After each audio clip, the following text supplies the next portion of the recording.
सस्ती शोहरत हासिल करने के लिए रामगिरी महाराज ने हुजूर पाक सल्लल्लाहु ताला अलैहि वसल्लम की शान में जो गुस्ताखी की है, उस पर उसे ज़र्रा भर भी अफसोस नहीं है। दोस्तों, वह तमाम ही मुसलमानों को चैलेंज कर रहा है कि अगर उसने कोई गलत बात की होती तो उसको कोर्ट से या थाने से कोई ना कोई नोटिस आता।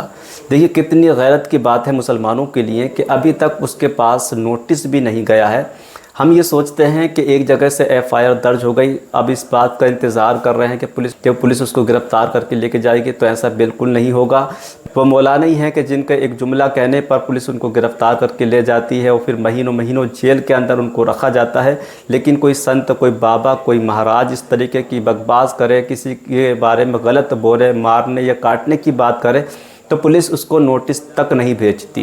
इसलिए दोस्तों, आप लोगों से गुजारिश है कि आप अगर सीरियस हैं इस बात को लेकर कि उसने हमारे नबी सल्लल्लाहु अलैहि वसल्लम की शान में गुस्ताखी की है, तो हमें चाहिए कि हम जगह जगह से प्रोटेस्ट करें, जगह जगह से एफआईआर दर्ज कराएं और इसकी गिरफ़्तारी की मांग करें, तब जाके इसकी गिरफ़्तारी होगी। वरना इस तरीके से एक जगह से एफआईआर दर्ज होने से कोई भी पुलिस इसके ख़िलाफ़ एक्शन नहीं लेगी, क्योंकि इन लोगों के ऊपर सियासी पार्टियों का हाथ है। आप लोगों से गुजारिश है कि आप इसका ये इंटरव्यू देख लीजिए और आप इस मलऊन पर एक लानत ज़रूर भेज देना।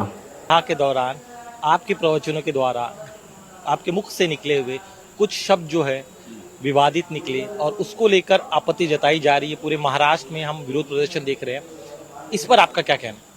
शब्द विवादित नहीं है, उसको विवादित बनाया जा रहा है, क्योंकि मेरा प्रवचन 1.5 घंटे का था। उस 1.5 घंटे के प्रवचन में मैं भीष्म चरित्र बता रहा था, भीष्म और युधिष्ठिर जी का संवाद। जब भगवान कृष्ण भीष्माचार्य को मिलने के लिए जाते हैं, तब भीष्म जी युधिष्ठिर को धर्म का उपदेश करते हैं, शास्त्र का उपदेश करते हैं, उसमें राजनीति का उपदेश करते हैं, राजधर्म बताते हैं।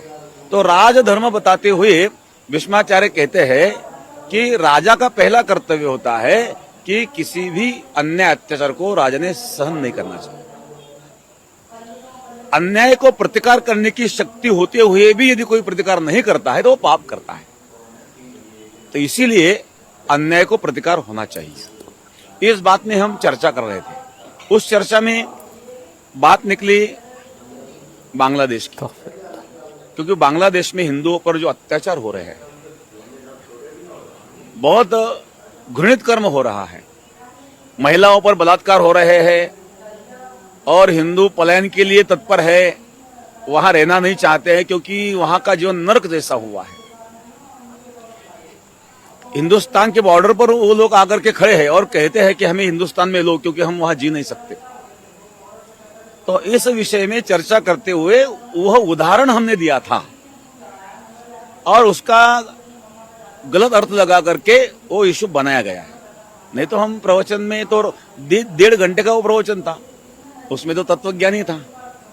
आपने जो शब्द कहे उससे मुस्लिम समाज के कई लोग जो हैं आहत हुए। उनका कहना है कि आपने उनके धर्म का अपमान किया है, उन मोहम्मद पैगंबर साहब का अपमान। वो जिनका अपना अपना प्रश्न होता है, हमने जो बता दिया वो बता दिया है, बस उस विषय पे हम ज्यादा चर्चा करना नहीं चाहते। लेकिन यहाँ जो सप्ताह चल रहा है, बहुत सुंदर कार्य यहाँ चल रहे हैं और लाखों जनता यहाँ आती है, भजन का आनंद लेती है। यहाँ कोई हर व्यक्ति स्वयं सेवक है। यहाँ किसी भी व्यक्ति को कोई तनख्वाह नहीं है, अपने स्वयं खर्चों से सब आते हैं। और दूसरी बात है, यहाँ पुलिस यंत्रणा की भी जरूरत नहीं होती है, सब स्वयं शिस्त होती है लोग। तो ये जो आनंद है वो लेना है। हमने देखा, इसमें कोई दो राय नहीं है, काफी ज्यादा डिसिप्लिन हमें दिखाई दिया। लेकिन अब जो है महाराष्ट्र में कई जगह विरोध प्रदर्शन हो रहा है, आपको जो है धमकियां मिल रही है, जान से मारने की धमकियां दी जा रही है, सर तन से जुदा के नारे जो है का कई जगह सुनाई दे रहे, सोशल मीडिया पर वायरल हो रहे। सोशल मीडिया पर वायरल हो रहे या भी हमें पता नहीं, हम तो कार्यक्रम में है और मुझे स्वयं ऐसे कोई धमकी आई नहीं आज अभी तक। बात यह है कि यह देश संविधान से चलता है। यदि हमारे बात पर किसी को आपत्ति है तो आपके लिए कानून है, कोर्ट है और कानून हमें भी मानने, सबको मानने होना ही चाहिए। बाबा साहब ने जो कानून दिया है उस कानून में हर व्यक्ति को कुछ कहने का स्वतंत्रता तो है। दूसरी बात यह है, यदि किसी को आपत्ति है तो केस दर्ज कर सकते हैं और उसका जवाब हम कोर्ट में देंगे। आपके खिलाफ मामले भी दर्ज है, उनका कहना है कि आपको गिरफ्तार किया जाए। क्या आप मानसिक रूप से तैयार है अगर ऐसा कोई घटनाक्रम होता है? जो भी परिस्थितियां हैं तो उनको सामना तो करना ही पड़ेगा। और बात यह है कि अपने देश की जो न्याय व्यवस्था है उस न्याय व्यवस्था पर हमें भरोसा है, बाकी सब चलता रहता है। मुख्यमंत्री जी आए थे, उन्होंने आपके यहाँ पे कार्यक्रम में शिरकत की, भाषण भी दिया।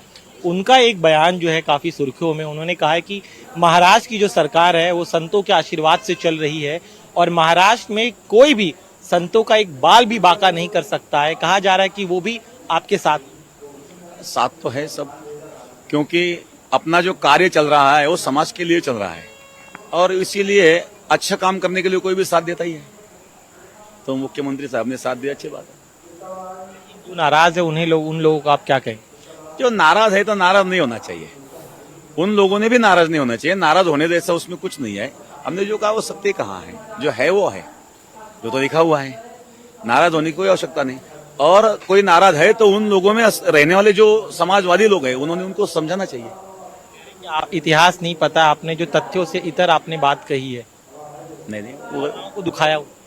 नहीं, वो गलत है। मन दुखा हुआ उसके लिए संविधान है और संविधान वो कोर्ट में जाए, हम वहाँ कोर्ट में जवाब देंगे और जो न्याय व्यवस्था जो भी निर्णय देंगी वो हमें मान्य रहेगा।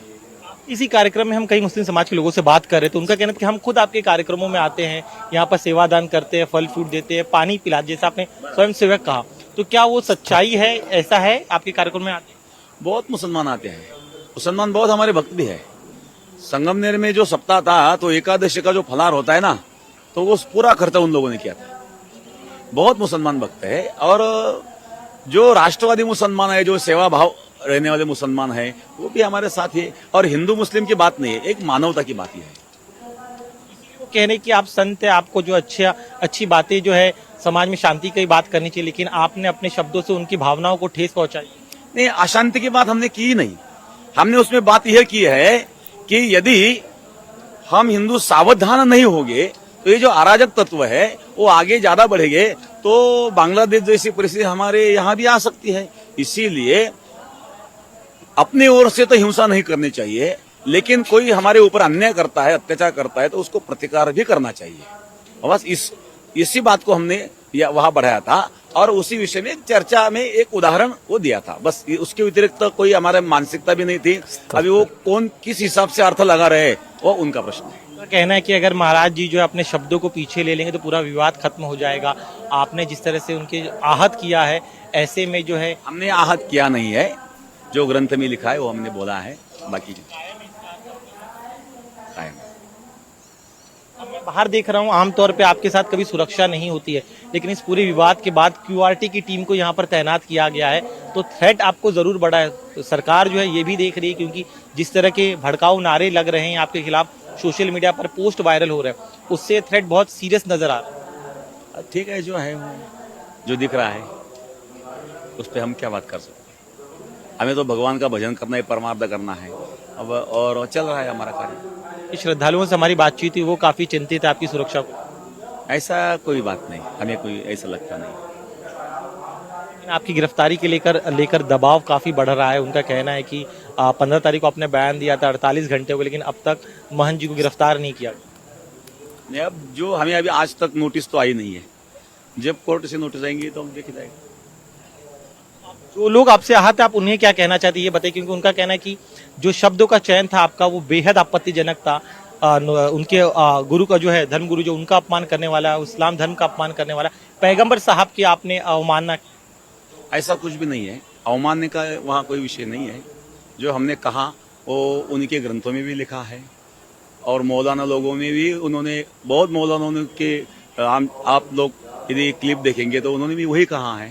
तो ऐसा कुछ नहीं है, कोई आपत्तिजनक मानते हैं तो उसको हम क्या कर सकते हैं। समर्थन में बड़े पैमाने पे जो हिंदू वर्ग के युवा है वो भी आगे आए हैं। आपके समर्थन में ट्रेंड चलाया जा रहा है कि आपके समर्थन में समस्त हिंदू समाज साथ में आए, उस पर आपका? अब ये समर्थन हो, कोई विरोध हो, हम लोग उससे परे है। वो जनता है, जनता क्या करती है उससे हमें कोई लेना देना नहीं। हमें तो अपनी मस्ती में रहना है, भगवान के भजन में रहना है, उसके अलावा कुछ नहीं। आज महाराष्ट्र में काफी तनाव की स्थिति है। नासिक में पत्थरबाजी हुई, जिस अहमदनगर में हम इस समय हैं, यहाँ पर जो है बड़े बड़े मोर्चे निकले, संभाजी नगर में मोर्चा निकला। तो बतौर संत होने के नाते आप हमेशा जो है शांति का संदेश देते, हालात काबू नहीं हो रहे, दोनों तरफ से तनाव बना हुआ है। नहीं, वही कारण है, ऐसा कुछ नहीं है। और भी कारण वहाँ है। ये बांग्लादेश में जो हो रहा है उसके विरुद्ध में भी कुछ चल रहा है, उसका कारण यही है, ऐसा भी कुछ नहीं है। आरोप ये लगाया जा रहा है कि अब विधानसभा चुनाव करीब है, इसीलिए आपने, चूंकि आप हमेशा से जो आपके बड़े मुस्लिम भक्त भी कई सारे हैं, आप उन्हें भी साथ लेकर चलते थे, लेकिन अब चूंकि विधानसभा चुनाव करीब है, महायुति को फायदा पहुंचाने के लिए जानबूझकर आपने ये स्क्रिप्ट पढ़ी जो आपको आरएसएस से दी गई। नहीं, ऐसा कुछ नहीं, ऐसा कुछ नहीं है। हम तो जो बोलना है वो बोलते हैं, कभी भी बोलते हैं, और राजनीति से हमारा कोई संबंध नहीं है। हम कभी आज तक राजनीति में पड़े नहीं। हमारे पास कांग्रेस के लोग भी आते हैं, भारतीय जनता पार्टी के लोग आते हैं, राष्ट्रवादी के लोग आते हैं, सेना के लोग आते हैं, सभी पक्ष के लोग आते हैं और आते रहेंगे।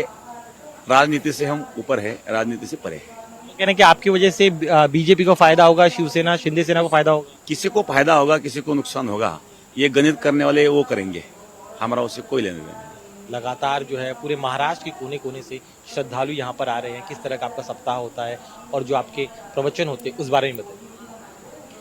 177 साल पहले योगराज सदगुरु गंगागिरी महाराज जी ने इस सप्ताह की परंपरा प्रारंभ की है।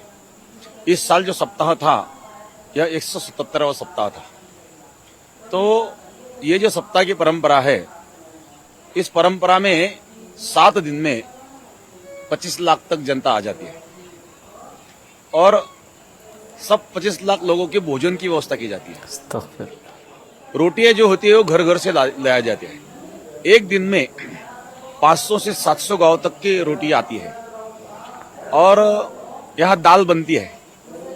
तो दाल जो होती है वो टैंकर में भर करके परोसी जाती है, क्योंकि कम से कम 1 लाख लीटर तक दाल एक दिन में लग जाती है और रोटियां घर घर से आती है। उसको मधुकरी वृत्ति कहते हैं। जैसे मधुमक्खी होती है, मधुमक्खी फूल से बूंद बूंद ला करके और शहद इकट्ठा करती है, वैसा घर घर से रोटी ला करके और उसका प्रसाद बनाया जाता है, उसको मधुकरी कहते हैं। ऐसा प्रसाद यहाँ बनता है। और एकादशी के दिन फलाहार की व्यवस्था होती है। साबुदाना बनता है 350 क्विंटल का और भगर जो होती है वो 150 क्विंटल की यहाँ बनी हुई है। तो कल एकादशी के दिन यहाँ 6-7 लाख जनता थी। आज समापन था। तो महाराष्ट्र में समापन की जो व्यवस्था होती है उसके लिए काले का कीर्तन बोलते हैं। काला का अर्थ होता है 2 पदार्थों का मिश्रण, जीव और भगवान की एकता, उसको महाराष्ट्र में वो काला बोलते हैं। तो उस समापन का जो प्रोग्राम होता है तो कम से कम 10 लाख जनता यहाँ आ जाती है। तो ये कार्यक्रम अभी समापन हुआ है। दूसरी बात यह है कि इस सप्ताह में अखंड भजन चलता है और भजन गाने वाले जो लोग होते हैं वो 8 से 10 हजार लोग रहते हैं। तो उनकी शिफ्ट प्रहरा बनाया जाता है 6 से 9 बजे तक, 9 से 12, 12 से 3 और 3 से 6, ऐसे 4 प्रहर दिन में और 4 प्रहर रात में, ऐसे 8 प्रहर या भजन चलता है। एक प्रहर में जो भजन गाने वाले होते हैं, प्रत्येक हर व्यक्ति के साथ हाथ में मंजीरा होता है और मंजीरा बजा करके मृदंग और गायन भगवान का भजन गाते हैं। संत तुकाराम महाराज, ज्ञानेश्वर महाराज, एकनाथ महाराज आदि जो संत है उनके भजन गाते हैं और 7 दिन अखंड और रात्र दिन चलता है। तो ये विशेषता इस कार्यक्रम की है। और ज्ञानदान व प्रवचन, कथा, कीर्तन ये चलते रहते हैं और अन्नदान, ये ऐसा सप्ताह चल रहा है। चलिए आखिरी पड़ाव पे हम इस इंटरव्यू के, आपने शुक्रिया, आपने हमारा वक्त भी दिया। फिर मैं बुनियादी उसी मुद्दे पे आता हूँ, क्योंकि उसको लेके अस्वस्थता न सिर्फ महाराष्ट्र में, अब धीरे धीरे ये जो पूरा मुद्दा है पूरे देश भर में फैल रहा है। सभी यही कह रहे हैं, मुस्लिम समाज का एक बड़ा वर्ग है, उनका कहना है कि आप जो है आपने उनके दिल को ठेस पहुंचाई है और अभी भी आप जो है लगातार आपको पूछा जा रहा है, लेकिन आप अपने शब्दों को पीछे नहीं ले रहे हैं, आप टिके हुए अपने शब्द। ऐसा कुछ नहीं है। जो है वो लिखा हुआ है, वो बोला है ना, वो कोई भी बोलेगा, कोई पढ़ेगा तो वो भी वही बोलेगा। और उनके मौलाना भी बोल रहे, उनकी कितनी क्लिप है, उनके ऊपर भी कार्रवाई करो ना जो बोल रहे हैं। ऐसा कुछ नहीं है। आखिरी सवाल मेरा, चूंकि सरकार पर भी दबाव हो रहा है, और कई सारे मामले आप पर दर्ज हो रहे हैं। अगर गिरफ्तारी की बात आती है, नौबत आती है, तो क्या आप गिरफ्तारी देने के लिए तैयार हैं? बात यह है, संविधान पर हमारा पूरा भरोसा है। संविधान से, कानून से जो होगा उस पर हमारा विश्वास है। देश की न्याय व्यवस्था पर भी विश्वास है। शुक्रिया।